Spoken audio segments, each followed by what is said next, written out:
Welcome to the Books, Beards, Booze podcast, where we talk books, drink booze, and have beards.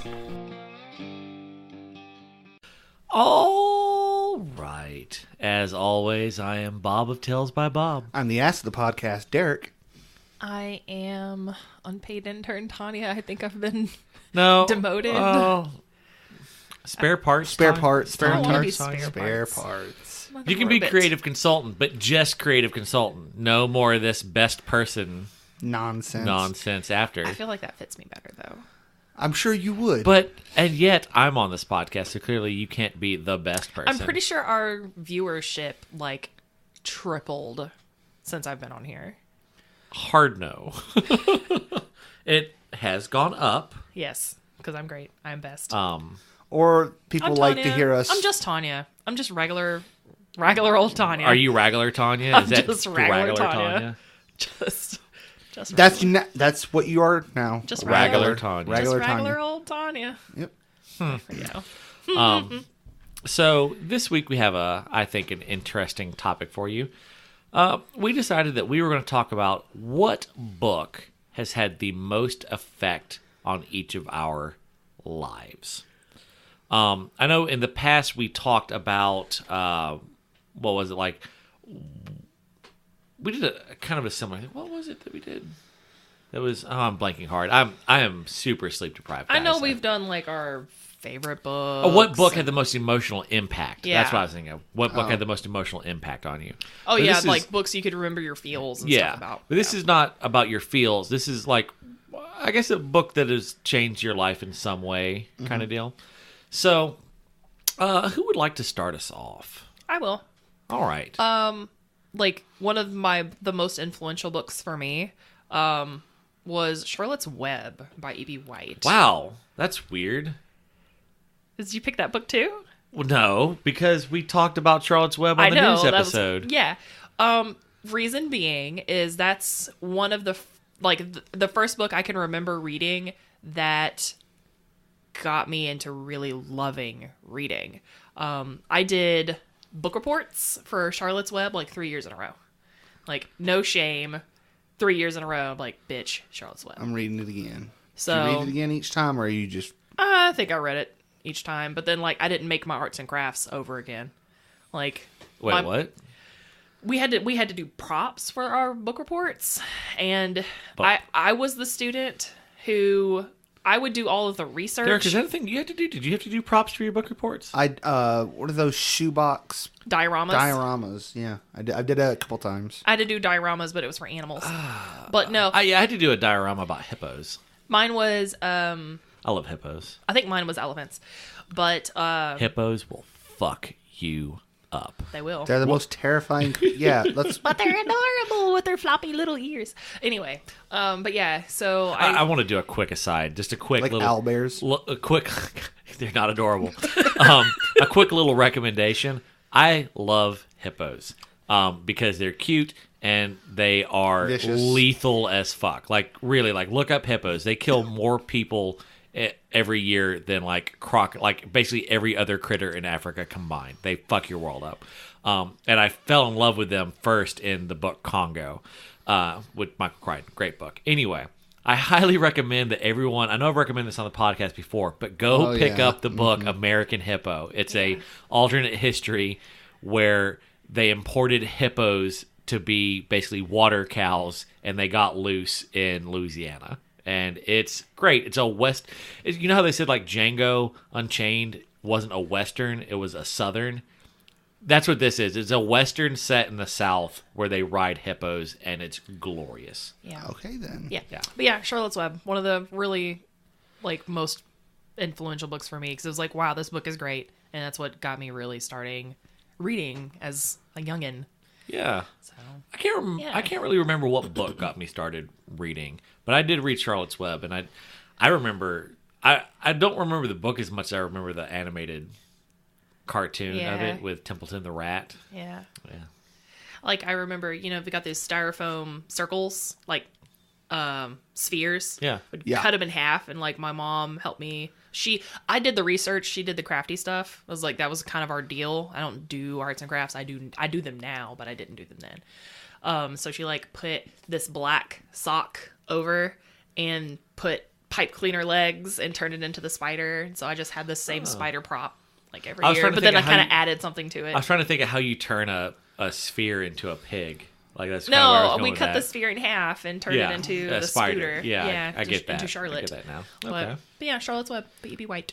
Yeah. Well, since you went that avenue, I can go to one of mine All right. because it's for the same reason. It's why I started reading, and it's Magician by Raymond E. Feist. Uh-huh.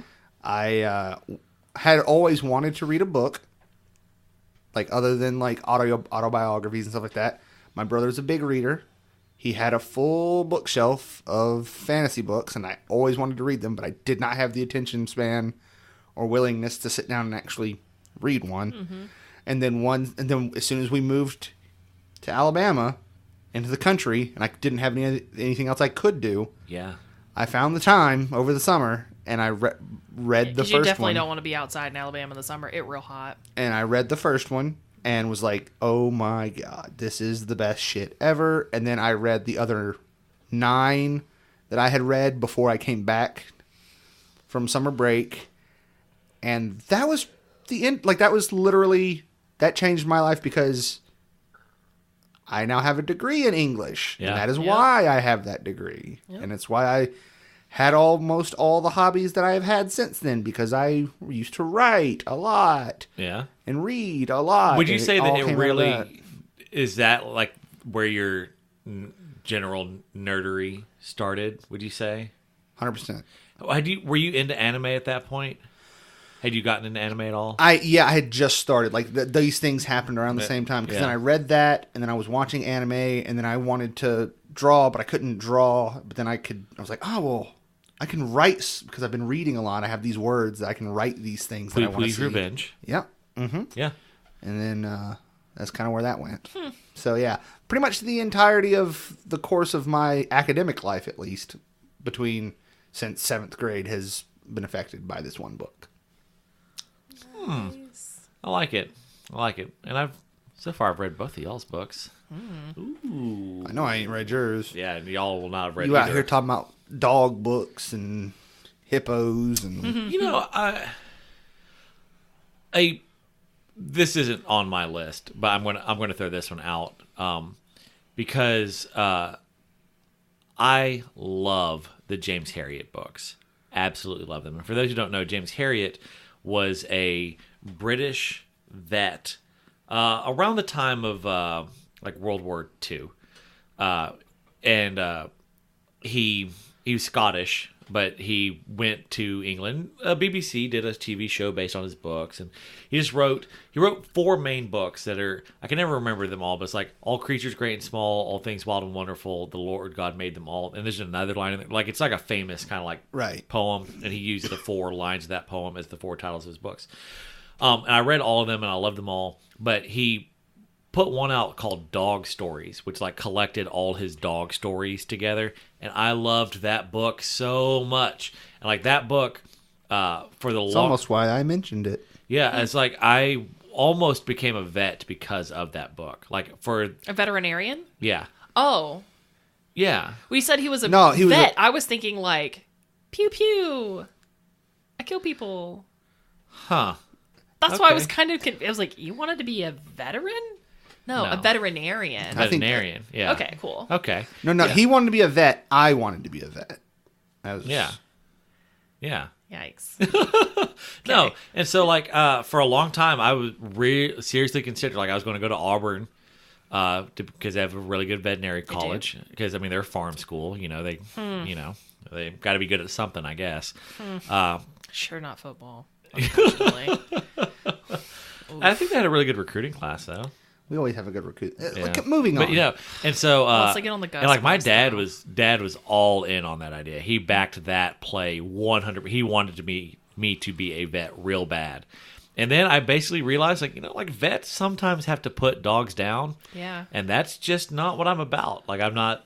That's really selfish of you, Bob. If you had thought about it, think about how sad it is when an animal dies. You could have been that person there to help those people through that. You know what, like, the saddest fucking thing That. is, That. like, when people put their animals down and then just leave them. I've heard like vets talk about like they look for you when they leave and they're dying and you're not there. And I'm like, oh Christ, Why would you say this, Tanya? because that's a thing, But and you I want to be didn't- compassionate to Yeah, these well, animals. and I definitely just went with my mom like a month ago to put a dog down, and the vet asked if we wanted to leave, and we left, and so now I know Oh that my god. the dog was looking for us. it's so Oh my sad. God. Awesome, Oh my Great. god. great, That's like awesome. the He like saddest- encouraged, like, oh, y'all can like, go ahead and leave. We'll take care of everything. Like, we realize it's sad. Go ahead and leave. Like, I mean, we stayed for a little while, but like, Yeah. we didn't stay for like a half hour. Yeah. So Oh, yeah. I've great, heard lots of stories. great. about Well, that. I'm a monster now. Well, I mean, you were a So monster tell me before, more but- about how you wanted to be a vet. And you No, didn't. that ship has sailed. Although that God. said, we spent a good 15 minutes today listing all the ways that Tanya has killed a hamster. Okay. In her defense, We're not it wasn't telling- just we're not hamsters. diving into it was these stories. all the I animals did not she's killed. actively kill any of these hamsters. They just died near me. They literally poisoned themselves to get away from her, leapt to their death to get away from her, committed and murder or suicide. murder-suicided themselves to get away from her. I'm not dra- saying she's a serial killer. I'm just saying lots of things die around her suspiciously. Then drowned in the toilet. So, anyways, Yeah. Yeah. So let's. All right. So the first Okay. book I am actually going to talk about Okay. is Illusions: Adventures of a Reluctant Messiah by Richard Bach. Okay, I recommend this book to a ton of people, and no one ever reads it. I think I read it. I don't. yeah, I think she did too. Maybe. Okay. But like pretty much no one ever. I don't ever remember reads it. anything about Yeah, it. it But was- I Well, think you brought read it you over. read a book similar to it, God's Debris by Scott Adams, which I Yeah. think you don't remember reading. I but- remember it once you Okay. said something about it. I was like, oh yeah, I did have that. Yeah. But So God's Debris is a similar kind of book. yeah. But so Richard Bach, he wrote a book before this called Jonathan Livingston Seagull, which was a massive hit. I recognize before, the name. Was before we were born, but it really, really, really short book. But it's kind of metaphysical, kind of spiritual kind of book about a seagull.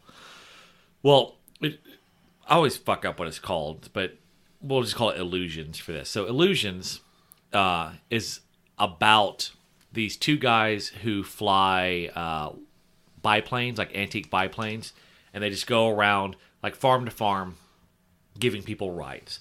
Well, they don't start out together. They meet up early in the book, and basically like the younger guy comes to realize that the older guy is a messiah. Like he was a messiah who just like, you know what? I'm tired of people like misinterpreting what I say or like kind of ignoring my message and just trying to take from me what they want. So I quit. I'm done. Yeah. Like I'm out. And so here's where we're going to take a turn into Insanityville. So a large part of this book is basically kind of to a degree talking about you determine the nature of your reality. Accurate. And that has influenced my life more than probably anything. Well, that's Just- like 100% true though. Just like, yeah, just like Yeah. it's hard to describe, but just like, yeah, like you control your reality to a degree. And like, I just always feel like if I was just better at it, that like, you know, like affirmations, you ever hear about affirmations, like where you write something down like 100 times on a sheet of paper and you do that every day for like months and then it comes true in like weirdly specific ways. And like the idea is that, you know, you're basically guiding your consciousness into the reality where that is true kind of deal. Like I kind of believe in that stuff like a lot. I believe in it more than I believe in most anything, and yet at the same time don't really do anything about it, which I'm kind of a shitty disciple. But I always just think like, you know, if I just worked at it harder or actually put in I've tried doing affirmations a couple times, but I'm lazy and I always quit after like 3 days. But like, yeah, so that book has probably done more to influence my worldview. And like in a related note, God's Debris influenced that as well. And the like last chapter of, again, Scott Adams, where Scott Adams kind of the basis for God's Debris, he wrote a book of predictions like Funny Dilbert. Scott Adams is the guy who did Dilbert. or does Dilbert. He wrote a book of like his predictions for the future, which is kind of funny to go back and read now because some of his predictions were right, but then some of them were horribly, horribly wrong. But the last chapter, he talked about his prediction is that the theory of evolution will be overturned in the next 100 years. And not because he thinks that it's wrong, but he thinks that our understanding of it will fundamentally change. And part of that is because of his viewpoint of the nature of reality. And he talks a lot about this. Like, interestingly, there was a study done. Like, there have been studies, like in physics, where you observing a thing changes the results. Yeah. There's no way that it should have that effect, but it does. You Yeah. observing it changes the past, basically, and Yep. stuff like that. And so, I don't know. That's kind of like thinking about that kind of stuff has probably had more influence on me than any other book. No, I 100% am down with, like you view the world that you think is there. If you think that the world is a cold and cruel place, then you've primed your mind to see those things, and that's all you're going to see. Well, see, that's not what I'm saying. I'm not saying you see what you think you're going to see. I'm literally saying you determine your own reality. It's not like I think the world is bleak, so I'm going to see bleakness. It's I think the world is bleak, so the world is actually bleak.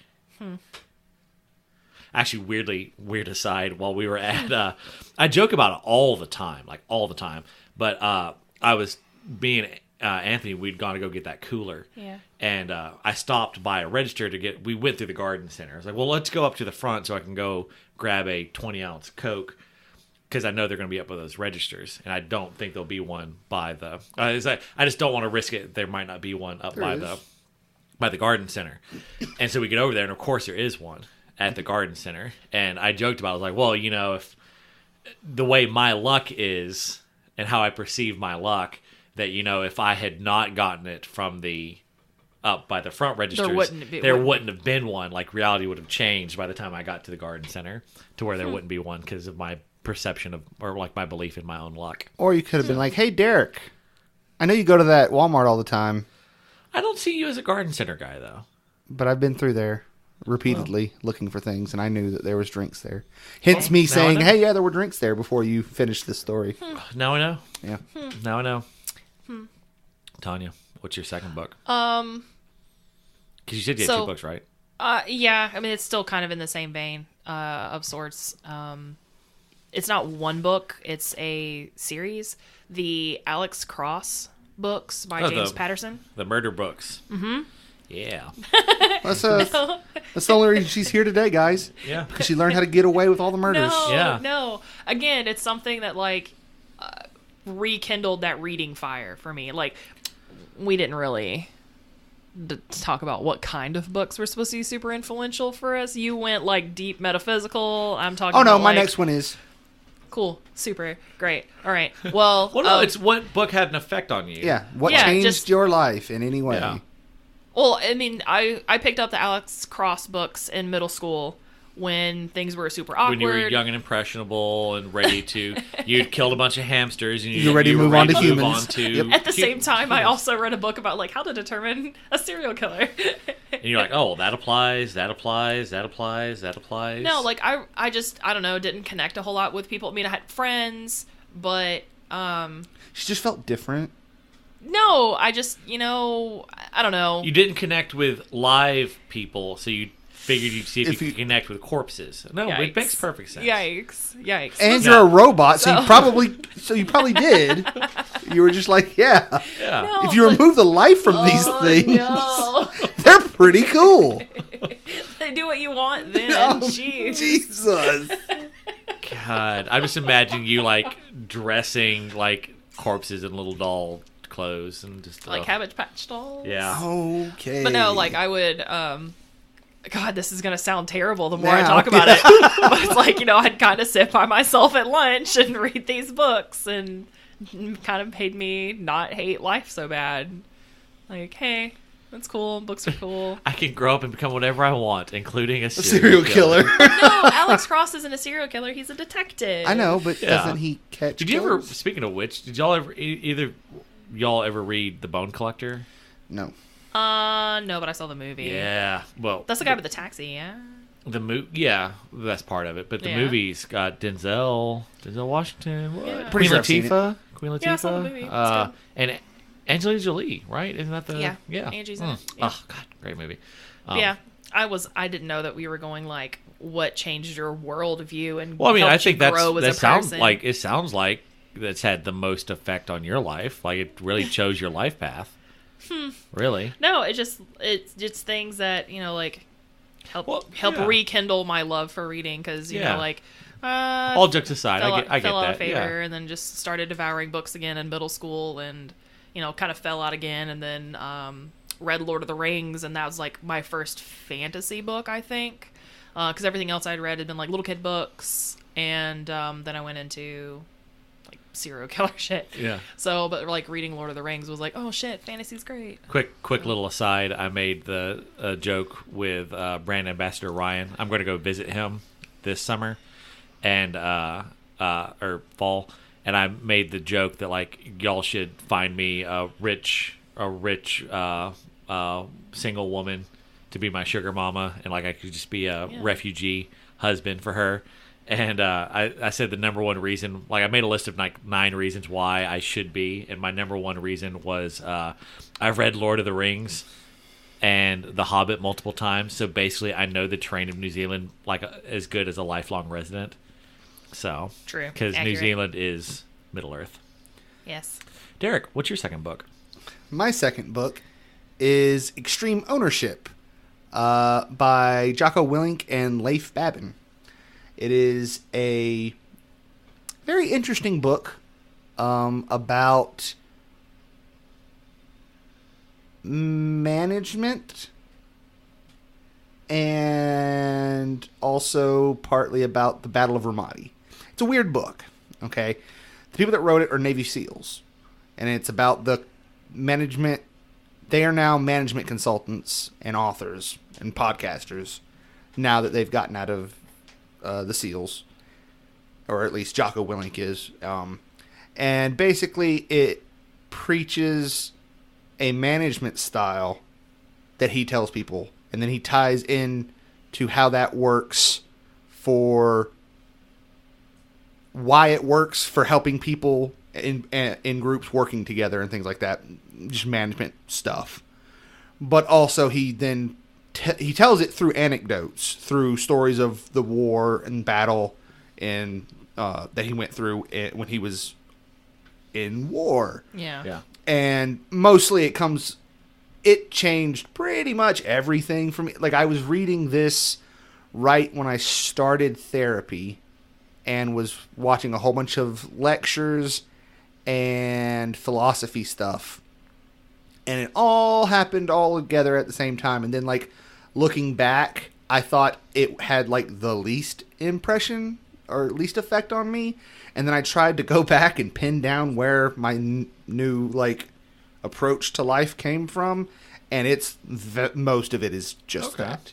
Basically, it's I may give that a read here. Like a soon. big old head change for you. yeah. I mean, it's all about exactly what it says. It's extreme ownership. It's like you are responsible for everything that you do.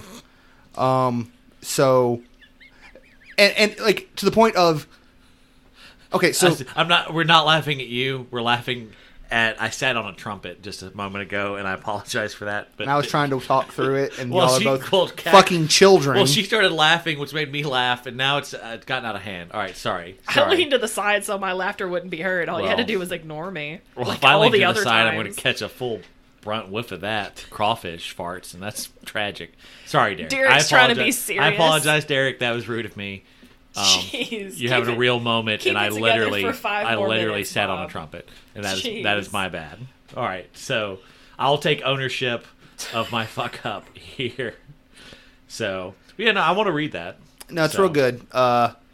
Mostly like the Do you have it in print or just the audiobook. audiobook? Okay. Read by him. The most interesting, like, basically, my favorite thing to kind of give an idea of what it's about is he tells a story about he's on a mission, it goes horribly wrong. And then when he gets back, everybody, like, the big time people are coming in to be like, what the fuck happened? Because, like, there was friendly fire deaths. And he was like, oh my God, what happened? How did this happen? how do we get here? And he started looking at everything, and everybody was pointing fingers, and everybody was saying it was this person. And he was like, and they basically get there, and he's like, you know what? It was my fault. I could have done this better. I could have done this better. I could have this better. And all these people that had been blaming other people saw that and was like, he's right. He could have done that. But honestly, I could have done X, Y, and Z better. And we Yeah. could have Yeah. got. Yeah. And it's just like, and everything kind of builds off of the idea of like, when you take responsibility for your life, you have control over it. Even if you don't actually have control over it, telling yourself that you do makes you free as a person and gives you the ability to do the things that you need to get done. Nice. Huh, I like it. I dig it. I like So, but yeah, it's real good. I like it a lot. All right, so my last one kind of builds a little bit off of yours, Dirac. So as I said on like the news episode, I just finished it's Terry Crews. Terry Crews book. It's called Manhood.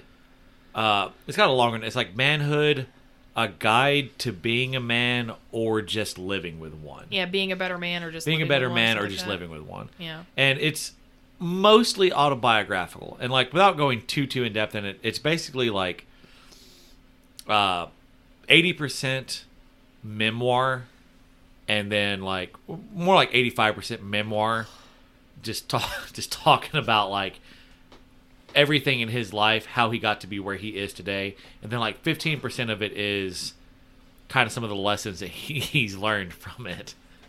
So stop laughing. It's really got like, so there's a couple things in there that I'm going to start trying to implement in my life in the short term. But quite a few things actually. But the thing that it's got me most thinking about is, what is my definition of what makes you a man, so to speak? And he talks about, like, when he was younger, a man was definitely like somebody, would get into fights and, da-da-da-da, and this, that, and the other. And it's like, is that what makes, like, now where he's at in life, is that what makes you a man? Because he doesn't think so anymore. It's like he's got different views on, like, what makes you a man.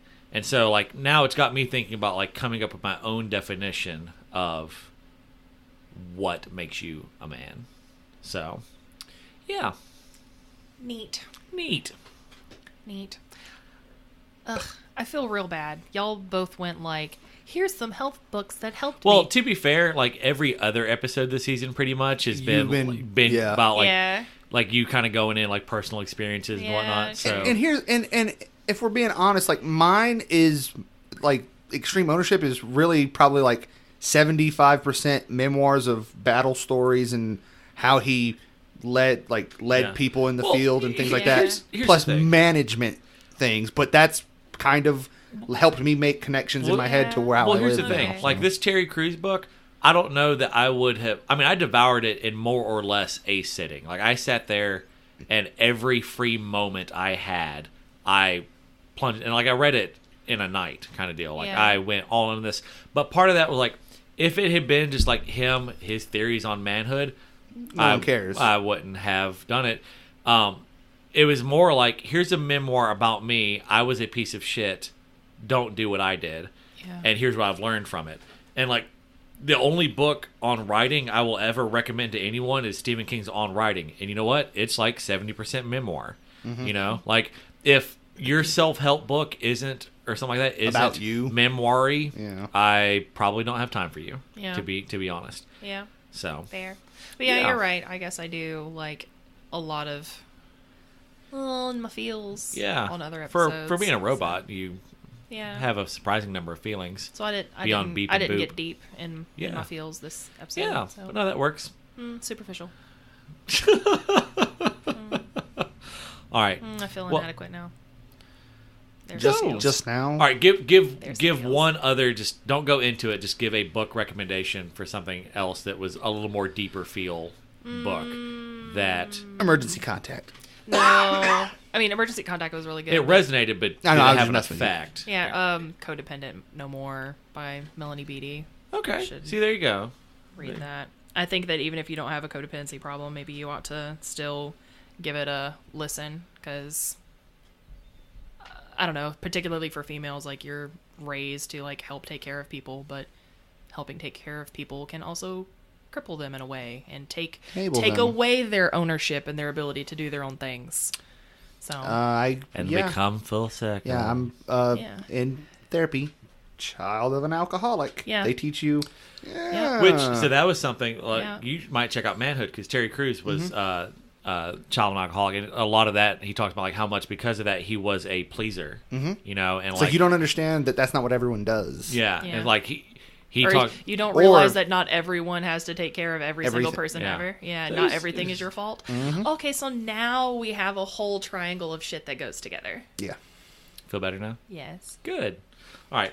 So, in the coming week, I hope that the glowing bulb of your lamp warms you without burning you, and may the blessing of the beard be upon you. I feel like you need to write these down next I love time. Lamp. Brave Little Toaster is a great movie. Don't you dare No. say it. No. You I tried it earlier. I love this. tried I it love this. I love Lamp. Do you really love the Lamp? I love Lamp. I'm Ron Burgundy. Oh, did someone get with the? Have you never seen Anchorman? I have, but I thought the I Love Lamp was a No, Brave not a Little Brave Toaster Little reference. Toaster. And earlier today, you kind of naysayed Brave Little Toaster. No, I was calling your car a Brave Little Toaster. He was sensitive about it because I'm he was thinking about someone naysaying Blanky, Yeah. and it made him All very right. angry. How right. scary was that vacuum? That cleaner? vacuum was Very terrifying. All right. May the blessing of the beard be upon you. Thanks for listening to this episode of Books, Beards, Booze. Our co-hosts are Bob, Derek, and Tanya. Our producer is Bob. For more information, visit our website, booksbeardsbooze.com. Follow our social media at Tales by Bob. If you enjoyed this podcast, please rate, subscribe, and share. Okay, bye.